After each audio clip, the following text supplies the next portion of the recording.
फ़ौज एक ऐसा प्रोफेशन है, एसएसबी क्लियर करना एक ऐसा प्रोफेशन है कि इसमें आपको इसके पीछे पागलों की तरह रहना पड़ेगा, सिर्फ टैलेंट से काम नहीं होता। ये एक ऐसा एग्ज़ाम है जिसको एपीजे अब्दुल कलाम और अमिताभ बच्चन में क्लियर नहीं कर पाए थे। इसका मतलब ये नहीं कि उनमें टैलेंट नहीं था। क्योंकि मुश्किलें ही तो दिल के इरादे आजमाती है, स्वप्न के पर्दे निगाहों से हटाती है, हौसला मत हार। It's a very good question. मैं हमेशा यही सोचता था कि हौसला जैसे मत हार गिर कर, ओ मेरे भाइयों, ठोकरें ही तो इंसान को चलाना सिखाती है। टैलेंट नहीं था।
नमस्कार, न्यूज़ सुपर 7 देख रहे हैं आप और मैं हूं कुमार हिमांशु। हमारे सामने इस भारतीय सेना के वर्दी में जिस शख्स को देख रहे हैं, इनका नाम है शिवम प्रमोद द्विवेदी, जिन्होंने मात्र 22 साल की उम्र में लेफ्टिनेंट बनने का गौरव प्राप्त किया है। जैसा कि मैं आपको बता दूं कि ये सासाराम प्रखंड के तेतरी गांव के मूल निवासी हैं। इनके पिताजी एक शिक्षक हैं और उन्होंने किस तरीके से अपने बच्चे को प्रेरित किया था और जिसके बाद आज महज 22 साल की उम्र में इन्होंने इस वर्दी को धारण किया है।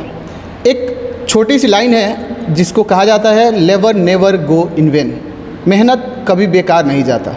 उसी लाइन को चरितार्थ करते हुए शिवम आज हमारे साथ मौजूद है। बहुत बहुत स्वागत है आपका news super 7। Thank you very much. Shivam ji, ये बताइए, सबसे पहले हम आपसे ये जानना चाहेंगे कि कहाँ से आपको ये प्रेरणा मिली कि आपको भारतीय सेना को ज्वाइन करना है और अपने भारत के लिए कुछ करना है? मेरे बड़े भाई नेवी में हैं। मैं जब उनको यूनिफॉर्म में देखता था तो मुझे काफ़ी प्राइड महसूस होता था। तो उनको देख देख करके मेरे थोड़ी मोटिवेशन आई कि हाँ, मुझे भी ऐसा यूनिफॉर्म चाहिए। और साथ ही जब मैं मूवीज़ देखता था तो काफ़ी मोटिवेट होता था कि इतना रिस्पेक्ट, कुछ ऐसे प्रोफेशन में जाना है जो लोगों के दिलों में इज्जत बनाए।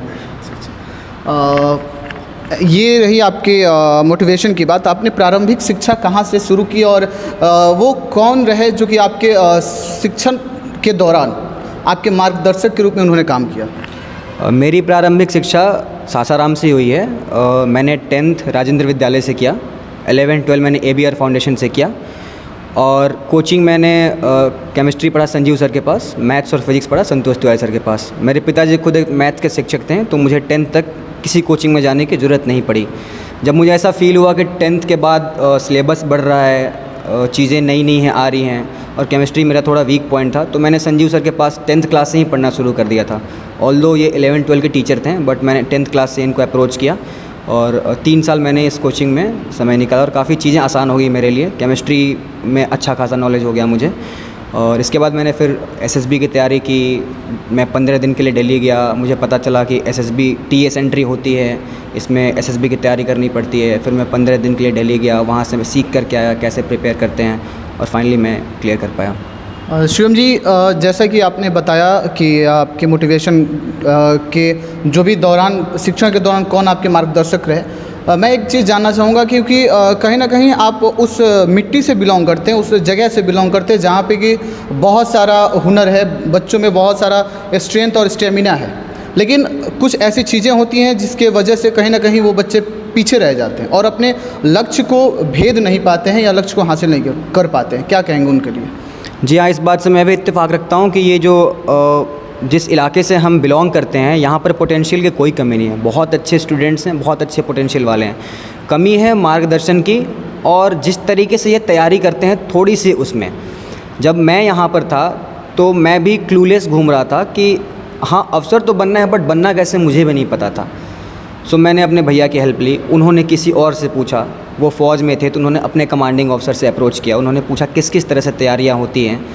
सो मेरा तो हो गया, बट अब मैं अपने जूनियर्स को देखता हूँ, जब पता चलता है कि ये लड़का इसने एनडीए क्लियर किया बट इसका एसएसबी नहीं हो पाया, तो मुझे बहुत दुख होता है, क्योंकि उनको मार्गदर्शन की कमी है और वो अपने लक्ष्य के प्रति उतना डेडिकेटेड नहीं है जितना होना चाहिए।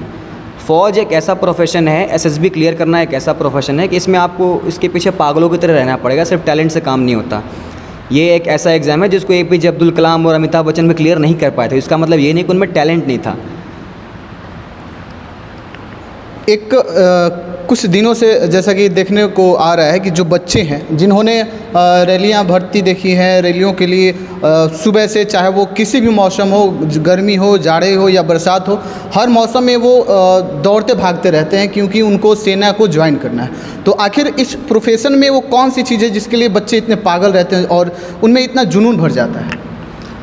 I think this is the most prestigious profession of this entire world. जब आप किसी को वर्दी में देखते हो उसका बात ही अलग है। मैं सिर्फ ये बोलना चाहूँगा, मैंने कहीं से सुना था, कोई बंदा बात कर रहा था, उसने कहा कि तू तो नंगा पैदा हुआ है, नंगे ही मर जाएगा, बट मैं नंगा पैदा हुआ हूँ लेकिन तिरंगे के साथ वापस आऊँगा। तो इस बात की श्योरिटी तो आपको ज़रूर रहती है। घर वालों का कितना सहयोग और कितना साथ रहा, खास करके मम्मी और पापा का? क्योंकि कहीं ना कहीं ये देखा जाता है कि जब कोई जवान हमारा बॉर्डर पे शहीद हो जाता है तो अक्सर कुछ घर वाले होते हैं जो कि ऐसा लगता है कि नहीं, ये नहीं ऐसे। तो यदि हम उस परिप्रेक्ष्य में बात करें तो माता और पिताजी का कितना सहयोग रहा? घर वालों का इस चीज़ में फुल सपोर्ट रहा है। उन्होंने मुझे कभी भी कोई चीज़ करने के लिए मना नहीं किया। उनको पहले ही क्लियर हो गया था कि हाँ, इसका रुझान थोड़ा डिफेंस की तरफ है, तो उन्होंने मुझे कभी रोका नहीं। उन्होंने कहा ठीक है, आप प्रिपेयर कर लो। ऑल्दो वो थोड़े प्रोटेक्टिव थे, तो वो चाहते थे कि मैं इंजीनियरिंग की तरफ भी थोड़ा फोकस करूँ, जेई के फॉर्म भरूँ, प्रिपेयर करूँ, बट उन्होंने मुझे कभी रोका नहीं। और जहाँ तक बात रिस्क की होती है, रिस्क हर प्रोफेशन में है। आप खुद नहीं जानते हो कल आपके साथ क्या होने वाला है। डॉक्टर भी राह चलते मर जाते हैं, इंजीनियर भी राह चलते एक्सीडेंट हो जाता है। सो रिस्क कोई बहुत बड़ा फैक्टर नहीं है इंडियन आर्मी के लिए। कुछ दिनों से जो ये प्रोफेशन है भारतीय सेना, कहीं ना कहीं एक बहुत ही सम्मानित प्रोफेशन है। रोड पे चले आए थे और उन्होंने धरना प्रदर्शन भी किया था क्योंकि उनकी मांग ये थी कि सरकार हमारा बहाली नहीं कर पा रहा है, तो और उससे वो हतोत्साहित होते हुए नज़र आ रहे थे। उनके लिए क्या कहेंगे? मैं ये कहना चाहूँगा कि सरकार, जो इंडियन आर्मी के सिलेक्शन का प्रोसीजर है वो बहुत यूनिफॉर्म है, उसमें कुछ ऊंच नीच नहीं होता है। तो अगर आपके सिलेक्शन में कोई प्रॉब्लम आ रही है तो उसको आसानी तरीके से सॉल्व किया जा सकता है। ये रोड पर आने से, रैली निकालने से कुछ नहीं होने वाला है। लेफ्टिनेंट का प्रक्रिया क्या है? एक बार प्रक्रिया समझा दीजिए, चूँकि जो युवा हैं कहीं ना कहीं वो आपसे इंस्पायर होंगे और आपसे जो अभी हम आपको और हमको ये बातें सुन रहे हैं हमारे बीच की, वो कहीं ना कहीं सीखेंगे और उनमें कहीं ना कहीं वो ऊर्जा पैदा होगी कि नहीं, हमको भी एक शिवम बनना है, जैसा कि आपने महज 22 साल की उम्र में ये हासिल किया है। उनके लिए क्या कहेंगे? बेसिकली अगर आप फ़ौज में अफसर बनना चाहते हैं, चाहे वो आर्मी हो, नेवी हो या एयरफोर्स हो, आपको एसएसबी के थ्रू जाना ही पड़ता है। अगर आप 12 पर प्रिपेयर करना चाहते हैं तो आर्मी में 2 एंट्रीज होती हैं। आप एनडीए के लिए फ़ोकस कर सकते हैं और टीईएस के लिए फ़ोकस कर सकते हैं। मेरी एंट्री टीईएस है, मैंने टीईएस के थ्रू एग्ज़ाम क्लियर किया है। एनडीए में आपको रिटन देना पड़ता है। अगर आप रिटन क्वालिफाई करते हैं तो अगेन एसएसबी देना पड़ता है। आप एसएसबी क्वालिफाई करते हैं तब आप फ़ौज को ज्वाइन करते हैं। बट टीईएस में ऐसा होता है कि अगर आपका 12 का परसेंटेज पीसीएम में 90 का राउंड है तो आपको रिटन नहीं देना होता। आपका सीधे कॉल लेटर आता है एसएसबी के लिए, आप एसएसबी देंगे, सेलेक्ट होंगे तो आप फ़ौज को ज्वाइन कर सकते हैं। ये हुई 12 तक की बात। इसके बाद आपने ग्रेजुएशन कर लिया तो वहाँ पर भी फ़ौज आपको अपॉर्चुनिटी देती है ऑफिसर बनने की। वहाँ पर सीडीएस एंट्रीज़ हैं, डायरेक्ट एंट्रीज़ हैं, एनसीसी एंट्री है, बहुत तरह की एंट्रीज़ है जिसको आप क्लियर करके अगेन सेना में अफसर बन सकते हैं। ये सेना में अफसर बनने का कब से आपका सपना था? क्या बचपन से था या बचपन में डॉक्टर, इंजीनियर, बहुत सारे सपने होते हैं माता पिता के कि हमारा बच्चा डॉक्टर बने, हमारा बच्चा इंजीनियर बन जाए। क्या आपके भी मम्मी पापा के साथ ऐसा कुछ था? मॉम डैड का तो नहीं बोल सकता है, बट मेरा पर्टिकुलरली फ़ौज को लेकर के ज़्यादा ही अट्रैक्शन था। जब भी मैं किसी को यूनिफॉर्म में देखता था मुझे काफ़ी अच्छा लगता था। जैसे मैं शुरू से मैं ये चाहता था कुछ ऐसा करूँ मैं कि लोग इज्जत करें। पैसे तो हर कोई कमाता है, इज्जत कमाना बड़ी बात होती है। So I wanted to go for that profession in which I am getting a lot of respect. हम अभी बात करेंगे संजीव सर से, जो कि देख सकते हैं कि इसी फ्रेम में बगल में वो भी बैठे हैं। और शिवम जी भी बताए कि मैट्रिक से ही संजीव सर से भी इन्होंने केमिस्ट्री पढ़ा और काफ़ी कुछ सीखने को मिला। तो हम सर से भी बात करेंगे और जानेंगे कि पढ़ाई के दौरान किस तरीके से शिवम की वो उत्सुकता, पढ़ाई को लेके डेडिकेशन क्या कुछ था। सबसे पहले बहुत स्वागत है सर आपका। धन्यवाद। सर जैसा कि अभी आपके समक्ष आपका ही एक विद्यार्थी जो कि एक भारतीय सेना के सम्मानित वर्दी के साथ आपके साथ बैठे हैं, कैसा महसूस हो रहा है आपको? अब इस खुशी को कुछ शब्दों में बयान नहीं किया जा सकता है। मुझे जब रिज़ल्ट आया तो काफ़ी खुशी हुई। मैं जब रिज़ल्ट सुना कि शिवम का रिज़ल्ट सक्सेस हो गया तो उस समय मैं कॉल करके शिवम से बात किया कि क्या तुम्हारा फाइनल सिलेक्शन हो गया? सर आ करके आपको मिठाई खिलाएंगे, गले लगाएंगे। बहुत खुशी हुई इस बात से।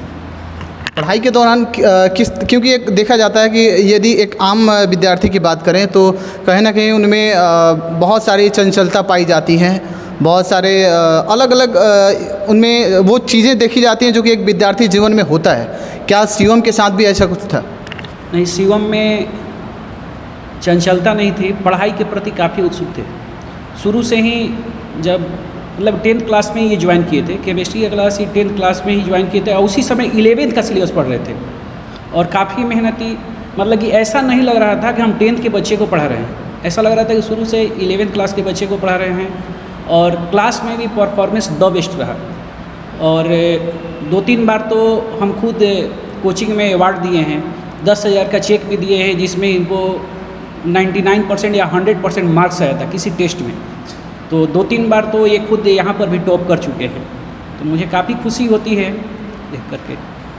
अंतिम सवाल सर आपसे, जो विद्यार्थी आपको देख रहे हैं अभी, क्योंकि सासाराम के मैं आपको बता दूं कि बहुत ही सम्मानित शिक्षक संजीव सर, काफ़ी बच्चे इनसे पढ़ के और अलग अलग जगहों पे पोस्टेड हैं, और जो अभी वर्तमान में आपके विद्यार्थी हैं जो आपको देख रहे हैं और आपके पास पढ़ रहे हैं, क्या कहना चाहेंगे उनको? बच्चों को बस एक ही चीज़ का हम शिक्षा देते हैं कि देखिए, लाइफ में पैसा बहुत बड़ी चीज़ नहीं है। गरीब घर का बच्चा भी पढ़ सकता है, अमीर घर का बच्चा भी पढ़ सकता है, बशर्ते कि उसमें लगन होनी चाहिए, विश्वास होनी चाहिए। क्योंकि जब तक आपके अंदर लगन नहीं होगी, विश्वास नहीं होगी, पैसा रह कर के कुछ नहीं कर सकता है। कितना भी मुश्किल होगा, आपको उसमें अपने आप को सही रास्ता चुनना ही होगा, क्योंकि मुश्किलें ही तो दिल के इरादे आजमाती है, स्वप्न के पर्दे निगाहों से हटाती है। हौसला मत हार गिर कर ओ मेरे भाइयों, ठोकरें ही तो इंसान को चलाना सिखाती है। जब तक इंसान को किसी भी तरह का ठोकर नहीं मिलेगा, किसी भी तरह का कष्ट नहीं होगा, तो आदमी आगे नहीं बढ़ सकता है। तो हम समझते हैं कि किसी भी स्टूडेंट को जो तैयारी कर रहा है, 1 बार 2 बार या किसी भी तरह से असफल होकर के उसको नहीं घबराना चाहिए और उसे सही डायरेक्शन में हमेशा तैयारी करना चाहिए। हाँ, ये बात ज़रूर समझना चाहिए किसी भी स्टूडेंट को कि पैसा पढ़ाई के लिए बहुत इम्पोर्टेंट चीज़ नहीं है। बहुत बहुत धन्यवाद सर। एक बार फिर से हम लोग शिवम जी से कुछ बातें करेंगे और इस जो हमारा ये वार्तालाप की कड़ी है इसको समाप्त करेंगे। शिवम जी, आखिरी में हम आपसे जानना चाहेंगे कि जो हमारा सेना है, जो सेना में भर्ती होने का प्रोसीजर आपने बताया, और जो बच्चे अभी शुरू करना चाहते हैं, जो 0 से स्टार्ट करने वाले हैं, उनको क्या कुछ करना होगा? It's a very good question. मैं हमेशा यही सोचता था कि जैसे मैं था, मुझे जो कमी महसूस हुई वो मेरे जूनियर्स को ना हो।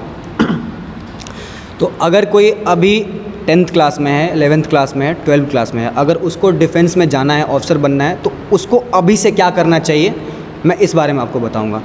बेसिकली जब मैं तैयारी कर रहा था तो सबसे बड़ी प्रॉब्लम जो मुझे फेस हुई थी वो कम्युनिकेशन स्किल था। अनफॉर्चुनेटली हम ऐसे रीजन से बिलोंग करते हैं कि हमारे बॉडी लैंग्वेज में, बोलने के तरीके में थोड़ी वो बिहारी एक्सेंट आती है, जो कि एज ए ये रीजनल डोमिनेंसेस को अलग नहीं किया जा सकता। बट जब आप कहीं बाहर जाते हो, किसी अच्छे बड़े अधिकारी से बात करते हो, बड़े प्लेटफॉर्म पर जाते हो, तो ये चीज़ें एक्सेप्ट नहीं की जाती हैं, आपका बिहारी एक्सेंट एक्सेप्ट नहीं किया जाएगा। सो आपको इस चीज़ से ऊपर उठना पड़ेगा। आपकी बॉडी लैंग्वेज, आपका communication skill, the way you talk, the way you walk, it has to be superb. और इसको ओवरकम करने में बहुत ज़्यादा टाइम लग जाता है। ऑल्दो मुझे 8 से 9 महीने लग गए थे और मुझे पता है मैंने किस तरह से इसको किया, दिन रात मेहनत करके इसको मैंने हटाया।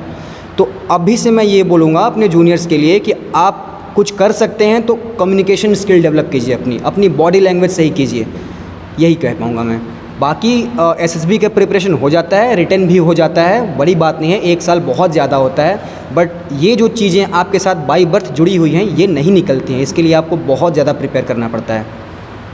अभी आप सुन रहे थे शिवम जी को, जिन्होंने बताया कि किस तरीके से हम भारतीय सेना को ज्वाइन कर सकते हैं, किस तरीके से लेफ्टिनेंट बन सकते हैं, और उन बच्चों को भी इन्होंने बताया कि जो अभी जीरो से स्टार्ट करने वाले हैं उनको क्या कुछ करना होगा। हमारा जो सेना है वो मैं आपको बता दूं कि विश्व की चौथी सबसे ताकतवर सेना है, वो है भारतीय सेना।